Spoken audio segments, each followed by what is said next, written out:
ડભોઈ ખાતે સીએમ ભૂપેન્દ્ર પટેલે સંતો, મહંતો અને રાજકીય મહાનુભાવોની ઉપસ્થિતિમાં નવનિર્મિત સ્વામિનારાયણ ગુરુકુળનું લોકાર્પણ કર્યું। આ પ્રસંગે મુખ્યમંત્રી ઓપરેશન સિંદૂરની સફળતા માટે દેશના જવાનોને શુભકામનાઓ પાઠવી હતી। આ સાથે જ ગુરુકુળના સંચાલક કેપી સ્વામી દ્વારા તમામ સુવિધાઓથી સજ્જ સંકુલ બનાવવા બદલ શુભેચ્છાઓ પાઠવવામાં આવી। કરોડોના ખર્ચે બનેલા અને તમામ સુવિધાઓથી સજ્જ સ્વામિનારાયણ ગુરુકુળના પ્રાંગણમાં બાળકોનો મંગલમય પ્રવેશ થયો હતો, ત્યારે મુખ્યમંત્રીની ઉપસ્થિતિ સૌ માટે પ્રેરણારૂપ બની હતી। આ પ્રસંગે ડભોઈના ધારાસભ્ય શૈલેષ મહેતા, सांसद जशु राठवा, डभोई पालिका प्रमुख बीरेन शाह तथा संचालक केपी स्वामीए मुख्यमंत्रीનું સ્વાગત કર્યું હતું।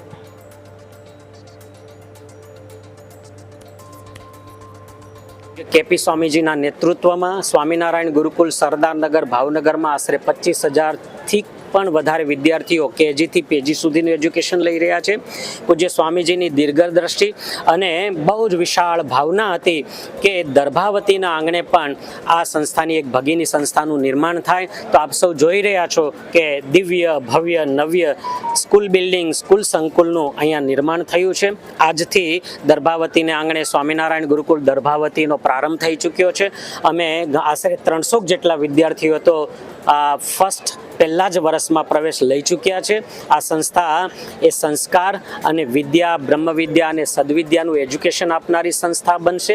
ગુરુકુળ ડભોઈને બદલે દર્ભાવતી ગુરુકુળ તરીકે ઓળખાય એને માટે મેં મંચ પરથી પ્રસ્તાવ મૂક્યો હતો અને કેપી સ્વામી, નૌતમ સ્વામી સહિત તમામ સંતોએ પણ આને મંજૂરી આપી છે અને એ ગુરુકુળ હવે દર્ભાવતી સ્વામિનારાયણ ગુરુકુળ તરીકે ઓળખાશે એનો અમને વિશેષ આનંદ છે। કારણ કે ડભોઈને દર્ભાવતી નામ આપવાનો ઠરાવ નગરપાલિકાએ પણ સર્વાનુમતે કર્યો છે, તાલુકા પંચાયતે પણ સર્વાનુમતે કર્યો છે ને આગળ સરકારમાં મોકલવામાં આવ્યો છે।